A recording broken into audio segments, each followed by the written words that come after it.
بسم اللہ الرحمن الرحیم وَإِذَا احْتُقِنَ الصَّبِيُّ بِاللَّبَنِ لَمْ يَتَعَلَّقْ بِهِ التَّحْرِيمُ، اور جب بچے کو دودھ کا حقنہ کیا گیا، حقنہ پچکاری کو کہتے ہیں، جو مقعد کے اندر داخل کر کے اور پھر پچکاری کے ذریعے دوا اندر پہنچائی جاتی ہے، اس کو کیا کہتے ہیں؟ حقنہ کہتے ہیں۔ اس فعل کو احتقان کہتے ہیں یا حقن کہتے ہیں، یعنی مقعد سے پچکاری کے ذریعے دودھ اوپر ڈالا گیا، پہنچایا گیا۔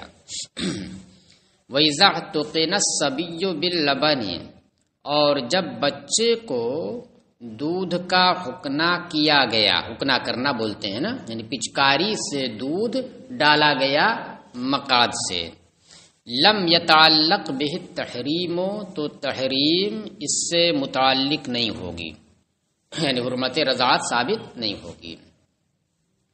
وعن محمد انہ یثبت بہ الحرمت، یہاں بہ ہونا چاہیے، امام محمد سے مروی ہے کہ اس کے ذریعے حرمت ثابت ہو جائے گی، یعنی احتقان باللبن۔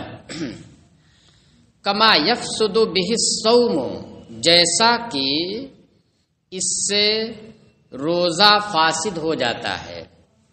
اگر احتقان باللبن کیا جائے، یعنی پچکاری کے ذریعے دودھ پہنچایا جائے مقعد سے کسی روزے دار کو، تو ایسی صورت میں اس سے روزہ فاسد ہو جاتا ہے۔ تو ہی امام محمد کہتے ہیں کہ جس طرح سے روزہ فاسد ہو جا رہا ہے، ویسے ہی تحریم بھی اس سے متعلق ہوگی۔ اچھا، لیکن ظاہر الروایہ جو ہے وہ متن والی عبارت ہے، تو ظاہر الروایہ بھی یہ ہے کہ نہیں، اس سے تحریم متعلق نہیں ہوگی۔ ہاں، روزہ فاسد ہوگا، روزہ فاسد ہوگا، اگر روزے دار نے اس طرح سے کیا تو روزہ فاسد ہو جائے گا۔ اسی لیے حکم ہے کہ رمضان کے مہینوں میں، یعنی روزے دار ہونے کی حالت میں، مقعد کو بہت زیادہ ڈھیلا کر کے آبدست نہ لے کہ پانی اندر جانے کا وہ ہے، اگر ایسا ہوا تو روزہ ٹوٹ جائے گا، فاسد ہو جائے گا۔ اب دیکھیے پھر فرق کیا ہے؟ امام محمد نے تو دونوں کو ایک جیسا کہا کہ جیسے روزہ فاسد ہو جا رہا ہے، روزے میں مؤثر ہے، اسی طریقے سے حرمت رضاعت میں بھی یہ احتقان مؤثر ہے۔ اور ظاہر الروایہ میں کہ نہیں، روزے میں تو مؤثر ہوگا یہ، لیکن حرمت رضاعت میں یہ مؤثر نہیں ہوگا۔ تو فرق کیا ہے؟ کہہ رہے ووجہ الفرق علی الظاہر، اے علی ظاہر الروایہ، اور ظاہر الروایہ کی بنیاد پر وجہ فرق یہ ہے دونوں میں کہ ان المفسد فی الصوم اصلاح البدن، کہ روزے میں مفسد بدن کی اصلاح ہے، روزے میں مفسد بدن کی اصلاح ہے۔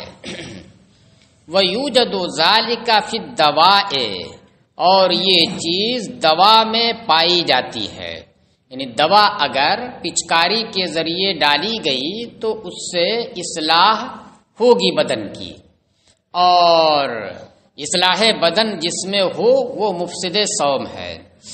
دیکھیے، صرف اصلاح بدن ہی مفسد صوم نہیں ہے، بلکہ روزے کے اندر دو چیزیں ہیں۔ ایک تو یہ ہے کہ منہ سے کوئی چیز ڈالی جائے، کس سے ڈالی جائے؟ منہ سے ڈالی جائے، جو عام طور پہ جو معمول ہے کھانے پینے کا، اور ایک یہ ہے کہ منہ کے علاوہ کسی دوسری چیز سے ڈالی جائے اور وہ منفذ نہ ہو، بلکہ منفذ ہو، وہ کیا ہو؟ منفذ، یعنی سوراخ ہو۔ سوراخ اصل میں دو قسم کے، تو ایک تو وہ ہوتے ہیں جن کو مسام کہتے ہیں، جیسے آپ کے ہاتھ میں سوراخ دکھ رہا کہیں؟ نہیں دکھ رہا، مگر پسینہ نکلتا ہے، اس سے پسینہ اس سے نکلتا ہے، اور جب آپ دیر تک پانی میں ہاتھ ڈالے رہتے ہیں تو پانی کی حرارت بھی اس کے ذریعے، یہ برودت یا حرارت جو بھی ہوتی ہے وہ ان کے ذریعے اندر بھی پہنچتی ہے۔ تو یہ ہو گیا مسام۔ اور کان ہے، ناک ہے، مقعد ہے، تو یہ سب کے سب کیا ہو گئے؟ منفذ ہو گئے، مسام نہیں بلکہ منفذ ہو گئے۔ تو ایک تو ہے منہ سے کوئی چیز پیٹ کے اندر جائے، جوف کے اندر جائے، اور ایک یہ ہے کہ منہ کے علاوہ کسی دوسرے منفذ سے جائے، اور ایک تیسری چیز ہوگی جو اس سے ہٹ کر کے ہے، وہ کیا ہے؟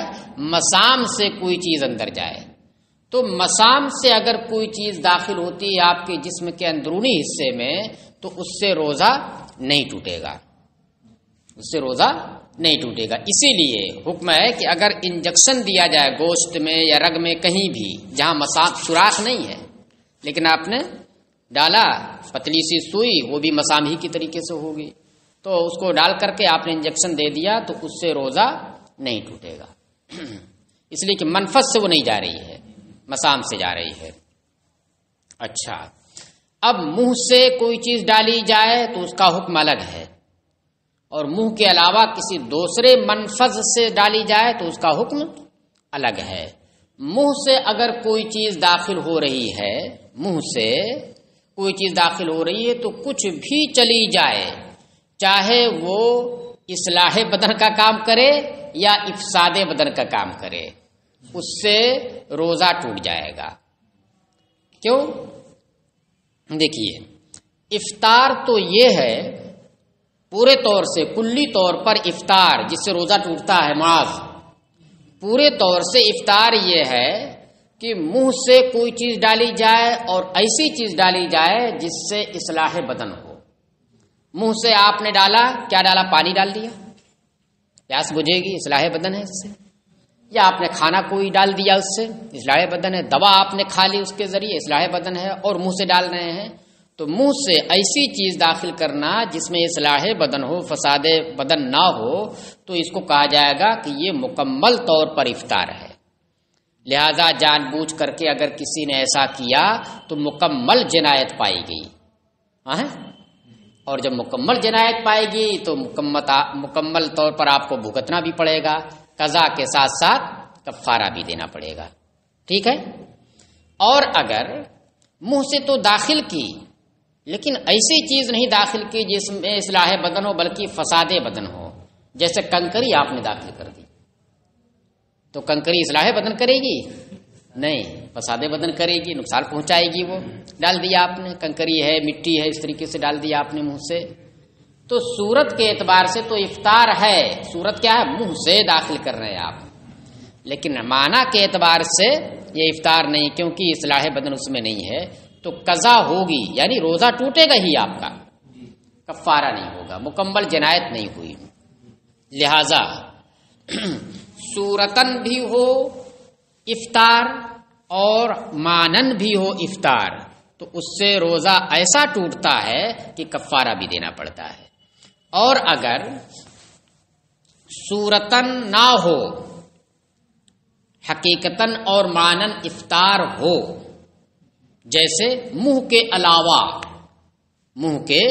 علاوہ کسی چیز سے، مثلا کان ہی ہے، کان بھی ایک سوراخ ہے، کان کے اندر آپ نے دوا ڈال دی، تو یہ بھی کیا ہے؟ منفذ ہے، ایک دوا ڈال دی آپ نے، تو صورتاً افطار نہیں ہے، صورتاً افطار تو منہ سے ڈالنا ہے، لیکن ایسی چیز آپ نے ڈالی ہے جس کے اندر اصلاح بدن ہے، تو افطار معنی کے اعتبار سے ہے، تو اس وجہ سے یہ ہو گیا کیا؟ مانن صرف افطار، صورتاً افطار نہیں، تو قضا واجب ہو جائے گی، کفارہ نہیں ہوگا۔ اور اسی کو پلٹ دیجئے، آپ اسی کو پلٹ دیجئے، کیا پلٹ دیجئے؟ کہ حقیقتاً افطار، صورتاً افطار ہو، صورتاً افطار ہو، مانن افطار نہ ہو، تو اس صورت میں بھی قضا صرف ہوگی، کفارہ نہیں ہوگا۔ وہ کیا ہے؟ منہ سے کوئی چیز داخل کیجئے، تو منہ سے داخل کرنا صورتاً افطار ہے، لیکن ایسی چیز آپ نے داخل کی جس میں اصلاح بدن نہیں ہے تو مانن افطار نہیں ہے، تو اس صورت میں بھی کیا ہوگا؟ اس صورت میں بھی یہ ہوگا کہ صرف قضا لازم ہوگی، ٹھیک ہے؟ تو روزے کا معاملہ یہ ہے، روزے میں کیا ہے؟ یہ چیز ہے کہ داخل ہو اس کے اندر، اس میں غذائیت ضروری نہیں ہے، اگر غذائیت ضروری ہوتی تو پھر کنکری گھوٹنے سے یا شیشے کی آپ نے گولی ڈالی ہلکے کے نیچے اتار دی تو اس سے نہیں روزہ ٹوٹنا چاہیے، حالانکہ اس سے روزہ ٹوٹ جا رہا ہے۔ ہاں سگریٹ پیتے ہیں، ہاں غذائیت بھی نہیں ہوتی ہے، نقصان دہ ہی ہے وہ چیز، لیکن اس کا دھواں اندر چلا گیا تو ٹوٹ جائے گا روزہ۔ چلیے تو یہ ہے، اور یہاں پر معاملہ کیا ہے حرمت رضاعت کے اندر کہ اس سے جزئیت ثابت ہونی چاہیے، جزئیت پیدا ہونی چاہیے، اور جزئیت کا کام یہ دودھ اسی وقت کرے گا جب کہ اوپر سے ڈالا جائے، نیچے سے مقاصد سے اگر آپ ڈال رہے ہیں تو جزئیت کا کام وہ نہیں کرے گا۔ چلیے وان محمدن انہو یثبت الحرمت، یثبت بہ الحرمت ہونا چاہیے، امام محمد سے یہ مروی ہے کہ اس سے حرمت ثابت ہو جائے گی، یعنی حرمت رضاعت، جیسا کہ اس سے روزہ فاسد ہو جاتا ہے۔ ووجہ الفرق علی الظاہر ان المفسد فی الصوم اصلاح البدن۔ اچھا یہ وجہ ہے، دیکھیے کہ کان ہے تو کان میں آپ نے تیل ڈالا یا دوا ڈالی تو مانن افطار مانا جائے گا، کیونکہ اصلاح بدن اس میں، صورتاً تو افطار ہے ہی نہیں کان میں، تو اس لیے روزہ ٹوٹ جا رہا ہے۔ لیکن اگر آپ نے پانی ڈال دیا کان میں، ڈال دیا چلا گیا تو الگ بات ہے، ڈال دیا تو اس سے روزہ نہیں ٹوٹتا ہے۔ کیوں نہیں ٹوٹتا؟ اس لیے کہ صورتاً افطار تو پہلے ہی سے مفقود ہے، صورتاً اسی وقت ہوگا جب منہ سے ڈالا جائے، اور مانن بھی افطار نہیں ہے کیونکہ یہ فساد بدن کا کام کرے گا۔ چلیے کہہ رہے وجہ فرق ظاہر الروایہ کی بنیاد پر یہ ہے کہ ان المفسد فی الصوم اصلاح البدن، صوم کے اندر مفسد اصلاح بدن ہے، لیکن کہاں پر اصلاح بدن؟ صوم میں مفسد اصلاح بدن ہے، یہ ہر جگہ نہیں ہے۔ غیر سوری طور پر اگر افطار کر رہے ہیں، غیر صورتاً صرف مانن کر رہے ہیں تو، اور اگر منہ سے ڈال رہے ہیں تو پھر ایسی صورت میں اصلاح بدن ہو یا اصلاح بدن نہ ہو۔ وَيُوجَدُ ذَلِكَ فِي الدَّوَاءِ، اور یہ چیز دوا میں پائی جاتی ہے، دوا آپ نے ڈالی پچکاری کے ذریعے مقاصد سے تو اس سے اصلاح بدن ہے، اور جب اصلاح بدن پایا گیا اور یہی اصلاح بدن ہی مفسد ہے صوم میں، لہذا مفسد صوم ہو جائے گا، روزہ ٹوٹ جائے گا۔ فَأَمَّا الْمُحَرِّمُ فِي الرَّضَاعِ مَعْنَى النَّسْوِ، اور رہا رضاعت میں حرام کرنے والا تو وہ نشو و نما کا معنی ہے، اس کے ذریعے جسم کے اعضاء کے اندر بڑھنا ہے یا پیدا ہونا ہے۔ ولا یوجد ذالک فی الاحتقان، اور یہ چیز یعنی نشو کا معنی، اگنے کا معنی احتقان میں یعنی پچکاری کے ذریعے دودھ مقاصد سے ڈالنے میں نہیں پایا جاتا ہے۔ کیوں؟ لأن المغذی وصولہ من الاعلی، اس لیے کہ مغذی غذا فراہم کرنے والا یہ اس کا اعلیٰ سے یعنی عضو بلند سے پہنچنا ہے، اوپر کے عضو سے اوپر سے نیچے داخل ہو تو وہ مغذی ہوگا۔ چلیے وَإِذَا نَزَلَ لِلرَّجُلِ لَبَنٌ، اور جب مرد کو دودھ اتر آیا، یعنی غیر عادی طور پر خرق عادت، مرد کو دودھ اتر آیا، فاردع صبیًا، اور اس نے کسی بچے کو پلا بھی دیا، کہ لم یتعلق به تحریم، تو تحریم اس سے متعلق نہیں ہوگی۔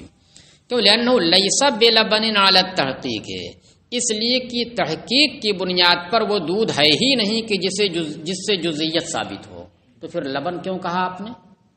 اذا نزل للرجل لبن آپ نے کہا، جب دودھ ہے ہی نہیں تو لبن کہا کیوں آپ نے؟ تو یہ سوری طور پر کہہ دیا گیا، صورت کے اعتبار سے چونکہ لبن ہی ہے وہ، اس وجہ سے لبن کہہ دیا۔ جیسے دم السمک کہتے ہیں، مچھلی کے اندر جو سرخ رنگ کی رطوبت نکلتی ہے وہ دم نہیں ہے، لیکن صورت کے اعتبار سے دم ہی ہے، صورت کے اعتبار سے دم ہی ہے، تو اس وجہ سے اس کو صورتاً دم السمک کہہ دیا، اسی طرح یہاں پر بھی لبن کہہ دیا۔ کہہ رہے لأنہ لیس بلبن علی التحقیق، کیونکہ تحقیق کی بنیاد پر یہ لبن نہیں ہے، فلا يتعلق به النشو والنمو، لہذا اس سے نشو و نما متعلق نہیں ہوگی جو جزئیت کا سبب بنے۔ وہذا لأن اللبن انما يتصور مما، سب میں مما دیا ہے، چلیے ممن رہتا مما بھی چل جائے گا، مما يتصور منه الولادت، اصل نسخے میں ممن لکھا ہوا ہے. یہ دودھ کیوں نہیں ہو رہا ہے؟ وہ کہہ رہے ہیں کہ وہذا لأن، یہ اس وجہ سے کیا کہ مرد سے جو دودھ اترا وہ تحقیق کی بنیاد پر دودھ نہیں ہے. کیوں نہیں دودھ ہے؟ کہہ رہے اس وجہ سے، اس کا دودھ نہ ہونا اس وجہ سے ہے کہ لأن اللبن انما یتصور مما یتصور منہ الولادہ، کیونکہ دودھ لبن یہ اس سے ممکن ہے جس سے ولادت کا امکان ہو، ولادت کا تصور کیا جا سکے، اور مرد کی جانب سے ولادت کا تصور نہیں، اس وجہ سے دودھ نہیں ہوگا. ہے تو بس اسے دیکھنے کے اعتبار سے اور نظر آنے کے اعتبار سے دودھ ہے، حقیقت میں دودھ نہیں ہے. وَإِذَا شَرِبَ صَبِيَّانِ مِن لَبَنِ شَاةٍ، اور جب دو بچوں نے کسی ایک بکری کے دودھ سے پیا، کچھ اس نے پیا اس نے پی لیا، کہہ رہے لم یتعلق بہ تحریم، تو اس سے تحریم متعلق نہیں ہوگی. ورنہ تو کوئی بچے ہی نہیں. بھائی ایک والا دودھ لاتا ہے ایک بھینس کا، تو بکری ایک مثال دی ہے، بھینس کا بھی ہو سکتا ہے، گائے کا بھی ہو سکتا ہے. دودھ لاتا ہے 10 لوگوں کے گھر دیتا ہے، سب لوگ پیتے ہیں، چھوٹے بڑے بچے سبھی لوگ پیتے ہیں. تو خیر جو بڑے ہو گئے ان سے تو نہیں ثابت ہوگی، لیکن چھوٹے سے تو ثابت ہی ہو جائے گی اگر ایسا رہے. ہاں تو کہہ رہے کہ لم یتعلق بھی تھا، اور جب دو بچوں نے کسی ایک بکری کے دودھ سے پیا تو اس سے تحریم متعلق نہیں ہوگی. انه لا جزئیۃ بین الآدمی والبہائم، کیونکہ آدمی اور چوپایوں کے درمیان جزئیت نہیں ہوتی ہے. اس کا دودھ کیا گوشت بھی کھاتا رہتا ہے آدمی، مگر جزئیت کا کوئی وہ نہیں ہے. پتہ چلا کہ ایک جانور کی قربانی کی 7 لوگوں نے اور 7 لوگوں نے کھایا اس کا گوشت، جزئیت ہو جائے تو سب کے سب کیا ہو جائے، رضائی بھائی ہو جائے. چلیے ہاں والحرمت باعتبارها، اور حرمت اسی اعتبار سے یعنی جزئیت ہی کے اعتبار سے ہے. تو پہلے تو جزئیت اس سے نہ ثابت ہوگی جس کا دودھ پیا جا رہا ہے، اور یہاں پر جس کا دودھ پیا جا رہا ہے اس سے جزئیت ہوگی ہی نہیں، چاہے زندگی بھر اس کا دودھ پیتا رہے. وَإِذَا تَزَوَّجَ الرَّجُلُ صَغِيرَةً وَكَبِيرَةً، اور جب مرد نے ایک صغیرہ اور ایک کبیرہ سے نکاح کیا. صغیرہ کا مطلب کیا ہوا؟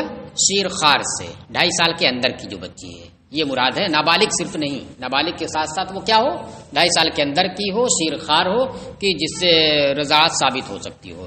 اور ایک کبیرہ سے نکاح کیا، کبیرہ کا مطلب کیا ہو گیا، بالغ ہو وہ. فَأَرْضَعَتِ الْكَبِيرَةُ الصَّغِيرَةَ، تو اب کبیرہ نے صغیرہ کو دودھ پلا دیا. مطلب دو لڑکیوں سے نکاح کیا، ایک شیرخوار ہے 2.5 سال کے اندر کی ہے اور دوسری بڑی ہے. تو اب بڑی کو جو دودھ اترا اس دودھ کو اس نے اپنی چھوٹی جو سوکن ہے اس کی اسے پلا دیا. تو اب یہ ماں ہو جائے گی کہ نہیں اس کی؟ یہ ماں ہوگی اور اس کی بیٹی ہوگی رضائی. تو ماں اور بیٹی دونوں جمع ہو گئی اس کی زوجیت میں، فوراً نکاح ختم ہو جائے گا. حرمت علی الزوج، تو یہ دونوں کے دونوں شوہر کے اوپر حرام ہو جائے گی، یک لخت دودھ پیتے ہی حرام ہو جائیں گی دونوں. لأنہ یسیر جامعا بین الام والبنت، اس لیے کہ اب یہ شخص ماں اور بیٹی کو جمع کرنے والا ہو جائے گا رضاعت کے اعتبار سے، یعنی رضائی ماں، اس طرح ترجمہ کیجئے کیونکہ اس صورت میں یہ رضائی ماں اور رضائی بیٹی کے درمیان جمع کرنے والا ہو جائے گا. اور ماں اور بیٹی کو نسبی طور پر اگر ہو تو جمع کرنا یہ حرام ہے. تو اسی طریقے سے رضائی طور پر بھی ماں بیٹی اگر بن رہی ہیں تو ان کو ایک نکاح میں جمع کرنا حرام ہوگا. وَذَلِكَ حَرَامٌ كَالْجَمْعِ بَيْنَهُمَا نَسَبًا، اور یہ چیز حرام ہے ماں اور بیٹی کو جمع کرنا جس طریقے سے نسبی طور سے ماں بیٹی کے درمیان جمع کرنا حرام ہے. اچھا اب غور سے سنیے گا. ثُمَّ إِن لَّمْ يَدْخُلْ بِالْكَبِيرَةِ، پھر اگر اس شخص نے کبیرہ سے دخول نہیں کیا تھا، شادی کر لی مگر دخول نہیں کیا، ایک چھوٹی ہے ایک بڑی ہے، فلا مہر لہا، تو اب اس کے لیے کوئی مہر نہیں ہے. اصغر کیا کہہ رہے ہیں؟ کبیرہ بیوی نے شیرخوار بیوی کو دودھ پلا دیا تو دونوں حرام ہو گئی. اب آگے کیا کہہ رہے ہیں؟ اب اگر کبیرہ سے اس نے وطی نہیں کی تھی تو اب اس کے لیے مہر نہیں ہوگا کچھ، اس کے لیے مہر کچھ نہیں ہوگا۔ اب آپ ایک سوال کر سکتے ہیں ظاہری طور پر کہ جب اس نے اس سے وطی نہیں کی تو دودھ آیا کہاں سے؟ دودھ کہاں سے پیدا ہوا؟ تو دودھ تو پیدا ہو سکتا ہے نا، بغیر وطی کے بھی دودھ آ سکتا ہے، مگر اس کے لیے شرط ہے کہ 9 سال سے زیادہ کی ہو، یعنی حد بلوغ کو وہ پہنچ چکی ہو۔ حد بلوغ سے اگر نیچے ہے تو اگر دودھ کی شکل میں کوئی چیز دکھائی دے تو وہ کیا ہے؟ وہ دودھ نہیں کہا جائے گا، اس سے رضاعت ثابت نہیں ہوگی۔ تو کبیرہ کہا بھی ہے، یعنی حد بلوغ کو پہنچی ہوئی ہو، تو ایسا ہو سکتا ہے کہ اس نے اس سے وطی نہ کی ہو پھر بھی اسے دودھ اترا ہو۔ ایک صورت اور بھی ہو سکتی ہے، وہ صورت کیا ہو سکتی ہے کہ کسی کی زوجیت میں رہی ہو اور بیٹا بچہ اس کے پیٹ میں رہا ہو اور اس نے طلاق دے دی ہو، طلاق دے دی اس نے، تو اب اس کی عدت کب تک ہے؟ وضع حمل تک ہے۔ وضع حمل ہوا اس کا نکاح اس سے ہو سکتا ہے۔ اب اس کا نکاح اس سے ہوا اسی حالت میں کہ اس کی گود میں بچہ ہے اور دودھ بھی آ رہا ہے، تو یہ بھی صورت تو ہو سکتی ہے۔ تو یہاں پر دیکھیے کیا ہوا، دودھ بھی آ رہا ہے، بچے کے ساتھ آ رہا دودھ، اور اس نے اس سے دخول بھی نہیں کیا ہے پھر بھی دودھ آ رہا ہے، تو یہ بھی صورت ہے۔ چلیے، تو اس لیے یہ شبہ نہیں پیدا ہونا چاہیے کہ جب دخول نہیں کیا تو دودھ کہاں سے آیا ہے۔ 2 صورتیں ہیں کہ بغیر دخول کی بھی۔ تو اب دیکھیے کیا ہوا، کہہ رہے پھر اگر اس نے کبیرہ سے دخول نہیں کیا تھا فلا مہر لہا، تو اس کے لیے کوئی مہر نہیں ہے۔ تو مہر نہیں بھیا، نصف مہر تو ہونا چاہیے نا، نصف مہر تو ہونا چاہیے۔ قبل دخول اگر فرقت ہو تو نصف مہر کہنے، اس لیے مہر نہیں، لأن الفرقۃ جاءت من قبلها قبل الدخول بها، کیونکہ یہ جدائی قبل دخول اسی کی جانب سے آئی ہے، فرقت ہو جائے گی یہ جدائی، یہ فرقت قبل دخول اسی کی جانب سے آئی ہے، لہذا جب اسی کی جانب سے آئی ہے تو وہ ذمہ دار اس کی ہے، اور وہ مہر کیا ہو جائے گا؟ ساقط۔ اور اگر دخول کر لیا تھا تو پورا مہر اسے دیا جائے گا، اور اگر اس نے اس سے دخول کر لیا تھا تو دخول کی وجہ سے اب وہ مہر موقت ہو گیا، ساقط نہیں ہو سکتا۔ اب وہ مہر کیا ہو گیا؟ موقت ہو، اس لیے کہتے ہیں موقت، یعنی ساقط نہیں ہو سکتا۔ اور اگر دخول نہ کیا ہو تو جب تک دخول نہیں کیا ہے تو نصف مہر کیا ہے؟ ڈگمگ ہے، نصف مہر مستحکم نہیں ہوا، ڈگمگ ہے، وہ بھی ساقط ہو سکتا ہے۔ وہ کیسے ساقط ہو سکتا ہے؟ کہ حرمت اس کی جانب سے اگر ہو جائے تو ساقط ہو جائے گا وہ۔ اور یہاں پر وہی چیز ہوئی کہ یہ جو خود بھی حرام ہو رہی ہے، اس کو تو بھی حرام کر رہی، خود بھی حرام ہو رہی ہے، کس وجہ سے ہو رہی ہے؟ اپنے فعل کی وجہ سے ہو رہی ہے، حرمت فرقت اسی کی جانب سے آ رہی ہے، لہذا وہ جو ڈگمگ تھا، پسو پیش میں تھا، سقوط کی کگار پر تھا، اس کو کیا کہیں گے؟ سقوط کی کگار پر تھا، وہ ساقط ہو جائے گا، نہیں ملے گا اسے۔ لیکن وہ جو صغیرہ ہے اس کو ملے گا، اس کو نصف مہر ملے گا، اور اگر دخول کر لیا تھا تو پورا مہر اسے ملے گا۔ کہہ رہے ثم ان لم يدخل بالکبیرۃ، پھر اگر کبیرہ سے دخول نہیں کیا تھا تو اب اس کبیرہ کے لیے کوئی مہر نہیں ہے۔ نیچے بین سطور میں دیا تعمدت الفساد اولا، چاہے دودھ پلا کر کے اس نے قصدن فساد کیا ہو، اسی نیت سے پلایا ہی کہ تاکہ یہ حرام ہو جائے، اسی نیت سے۔ ویسے تو طلاق دے نہیں سکتی عورت، جو ہے طلاق ہے دے نہیں سکتی اپنے آپ کو، تو اب اس نے اسی نیت سے پلایا تاکہ یہ کیا ہو جائے؟ حرام ہو جائے، تو ظاہر جیسے پیا حرام ہو جائے گی، وہ حرمت رضا ثابت ہو جائے گی۔ تو کہہ رہے چاہے اس نے قصدن فساد کا قصد کیا ہو پلا کر کے یا قصد نہ کیا ہو، بہرحال اس کی جانب سے فرقت یہ پائے گی، اس وجہ سے وہ نصف مہر جو سقوط کے کگار پر تھا وہ ساقط ہو جائے گا۔ اچھا، ولی صغیرت نصف المہر، اور صغیرہ کے لیے تو نصف مہر بہرحال ہے، لأن الفرقۃ وقعت لا من جہتہا، اس لیے کہ یہ جدائی اس کی جانب سے نہیں ہوئی ہے، یہ جدائی جو ہو رہی ہے وہ اس کی جانب سے نہیں ہو رہی ہے۔ بھائی اس کی جانب سے نہیں ہو رہی ہے، پیا تو ہے نا اس نے دودھ، بھائی پیا ہے اس نے دودھ، کہہ رہے ہیں والارتضاع وَإِنْ كَانَ فِعْلًا مِنْهَا، اب اسی کا جواب دے رہے ہیں. جو آپ کہہ رہے ہیں کہ پیا تو ہے تو اس کی جانب سے بھی ہو رہی ہے، نہ پیا ہوتا اس نے ہاں تو اس کا فعل پایا گیا کہ نہیں پایا گیا، تو اس کی جانب سے بھی فرقت ہے. لا کہ اس نے منہ میں تھما دیا ہو، وہ پیتی ہی نہیں لیکن پیا اس نے تو اس کا بھی دخل اس کا بھی دخل. تو کہہ رہے کہ وَالْإِرْتِزَاعُ وَإِنْ كَانَ فِعْلًا مِنْهَا، اور دودھ پینا اگرچہ اس صغیرہ کا فعل تھا، لیکن فعلها غیر معتبر فی اسقاط حقها، لیکن اس کے حق کو ساقط کرنے میں اس کا فعل شرعاً غیر معتبر ہے، کیونکہ وہ کیا ہے، وہ غیر مکلف ہے، لہذا اس نے کچھ بھی کیا اس کا کوئی اعتبار نہیں ہوگا. کما اذا قتلت مورثها، جیسا کہ جب اس نے اپنے مورث کو قتل کر دیا ہو. اگر کسی غیر مکلف نے اپنے مورث کو قتل کر دیا تو دیکھیے مورث کو قتل کر دینے کی وجہ سے قاتل میراث سے محروم ہو جاتا ہے. یہ پڑھا آپ نے نا، موانع ارث میں سے ایک یہ بھی ہے، اختلاف دار ہو، اختلاف دین ہو، اور ایک قتل بھی ہے. لیکن اگر وہ غیر مکلف ہے جس نے قتل کیا ہے تو پھر وہ اس کے اس فعل کا، اس کے اس قتل کرنے کا کوئی اعتبار نہیں ہے، لہذا اس کا جو حق میراث ہے وہ ثابت رہے گا. اسی طریقے سے یہاں پر بھی کہ کما اذا قتلت مورثها، جیسا کہ جب اس نے اپنے مورث کو قتل کر دیا ہو تو میراث سے وہ محروم نہیں ہوتی ہے. اسی طریقے سے یہاں اگر اس نے دودھ پی لیا ہو تو اس دودھ پینے کی وجہ سے جو نصف مہر کی حقدار ہے وہ جو ہے اس سے وہ محروم نہیں ہوگی. اب دیکھیے، اب اس میں یہ ہے کہ تفصیل اس میں کچھ ہے، اس کو غور سے سنیے گا. دو بیویاں تھیں، ایک صغیرہ اور ایک کبیرہ، ایک صغیرہ اور ایک کبیرہ. تو دونوں نکاح میں بر وقت موجود تھیں.